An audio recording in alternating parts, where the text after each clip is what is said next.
As the so-called foreign agents bill has just been voted in today, we have been following the events in Georgia very closely. We now welcome Nino Kalandadze, who is an executive director at Chavchavadze Center, to discuss what has been happening today and the path moving forward. Hello, Nino. Thank you very much for joining us today here on TVP World. Thank you for having me and for covering Georgia regularly over the last weeks. Yes, obviously, well, it is important to us to see the rule of law on the streets, essentially, is what we're seeing in Georgia. But, back to this bill. So it's been forced through today. It's now going to go to the president, where she will likely veto this bill. But, as the current situation stands, what are your hopes and, how do you see a resolution to this? Hello again. You're right. Today, Ivanishvili's ruling Dream Party, Georgian Dream Party, has passed the Russian law in its third and final reading, as expected, despite massive and constant protests that have been ongoing for over a month now. And despite a vocal demonstration outside the parliament, last week was marked by an organized and orchestrated intimidation campaign by the government and Russian-style violence against opposition politicians and civic activists in an attempt to threaten the demonstrators. In the last 2 days alone, and now that the numbers are increasing now, by the official numbers earlier today, were around 30 activists have been arrested, some of them heavily beaten. Among them were researchers at my think tank and a board member of my organization, a former diplomat who had to spend 2 days in the hospital with a head trauma and severe injuries. Right now, the parliament building is guarded by the special forces and the so-called rubber cops, and they keep arresting peaceful demonstrators. You should know that all this is happening while there are urgent visits taking place in Tbilisi from the heads of foreign relation committees of 5 European parliaments and the U.S. Assistant Secretary O'Brien, whom, by the way, Ivanishvili refused to meet personally. This is a clear demonstration of indifference and disrespect for the opinions of Western allies and shows that the oligarch is not stepping back. This law has nothing to do with transparency. Its only goal is to silence and eliminate critical voices, to keep Moscow's proxy regime in power indefinitely, and to ultimately force the West out of the region. It's the same war with the same cause that is ongoing in Ukraine, in Georgia. It is another front of the exact same war. It's Russia's war against the West. It has nothing to do with Georgia or Ukraine. Right now, we are no longer fighting for European integration. It is the very statehood, independence, and sovereignty of Georgia that are at stake. Now, one might wonder, why is this happening now in the light of the upcoming elections when the law is so unpopular internally? Well, that's because Europe and the West have come too close too rapidly to the region's borders. However terrible Russia's invasion of Ukraine has opened up unthinkable opportunities for Georgia and the region, while my government, including myself, spent years trying to convince our European counterparts that there would be no European security without a secure Caspian and Black Sea region, that Georgia's European integration was not just, a stubbornness on our part, but actually mattered for the national interests of Western countries. The West seemed too long too distracted, reluctant, or simply unwilling to see the big picture. Now, due to Putin's recklessness and the amazing bravery of Ukrainians, Georgia has not only been granted the candidacy status, but it now has a real chance to move toward membership by the union's next enlargement move, expected by 2030. Now, obviously, given the geopolitical shifts in the region, with the League establishing a new strategic partnership with NATO member Turkey and Armenia, disillusioned by Russia's unreliability, increasingly looking westward, if Moscow loses control over Tbilisi, it might effectively lose the region altogether, which is Putin's nightmare, which he cannot afford to let happen. Thus, he must do everything possible to maintain control over Georgia and keep his oligarch in power to hinder Georgia's EU advancement. Therefore, unless there is extremely tangible pressure, external pressure now over Ivanishvili and his allies by our Western partners, Georgia will lose this battle.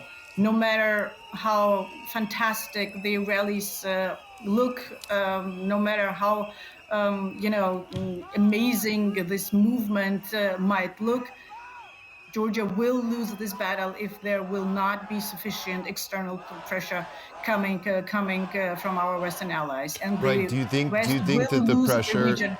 do you think that the pressure is currently sufficient, or do you think that there's more that the West can do?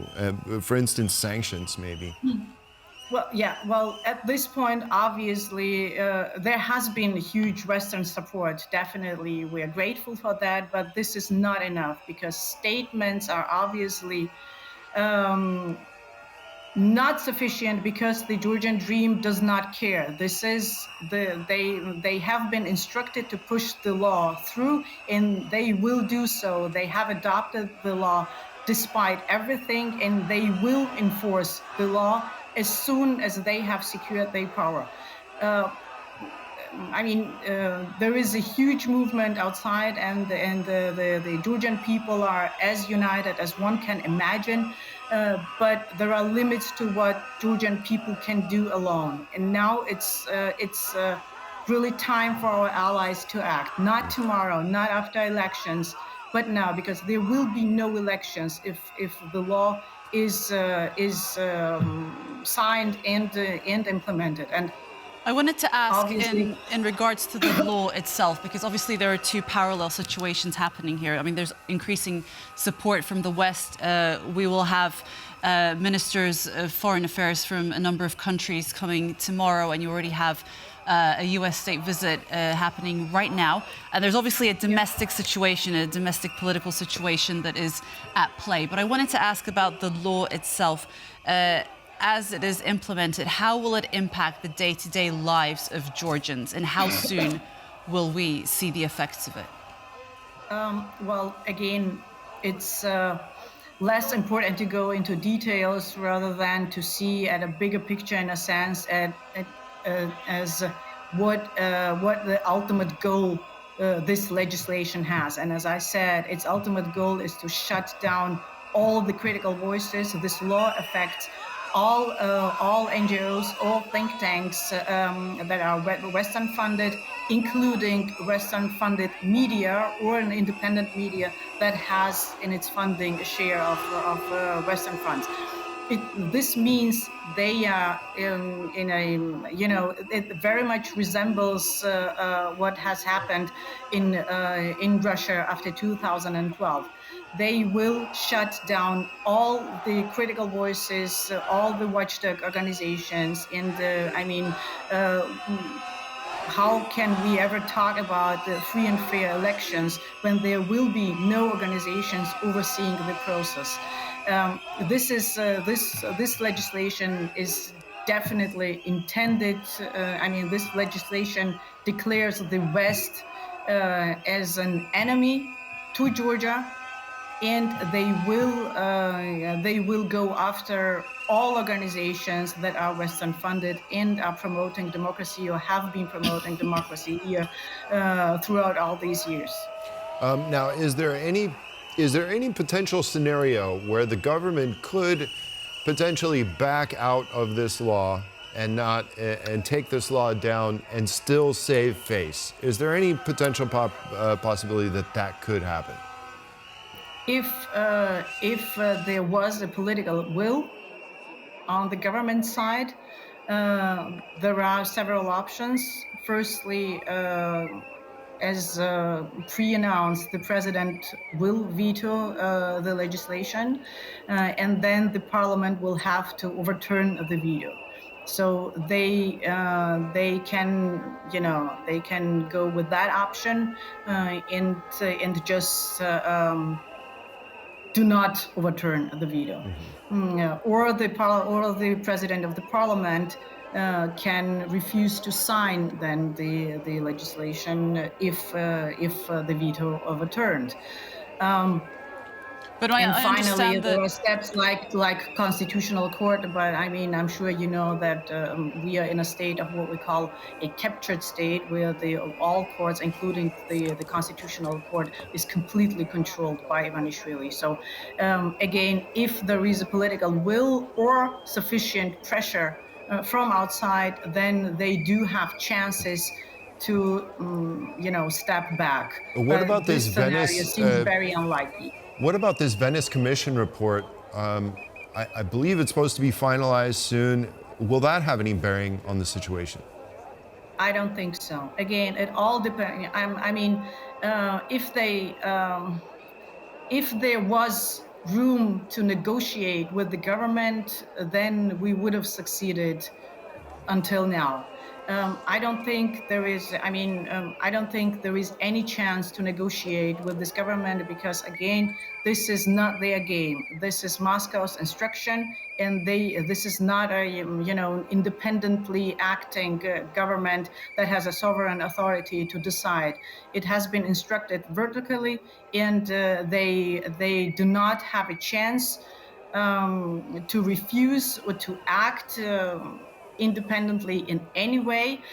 You see it in the voting. I mean, they have kept this majority of 84 voices in the parliament that keep voting for this legislation despite everything what is happening outside. I don't see a chance on their side that they do it in a free will. Just one final question, because I understand that now that this bill has been voted in, the president has the opportunity now to veto it, but then subsequently it takes 76 votes for the Speaker of the Parliament to then sign this legislation in. What kind of timeline are we looking at? How quickly can this all happen from here onwards?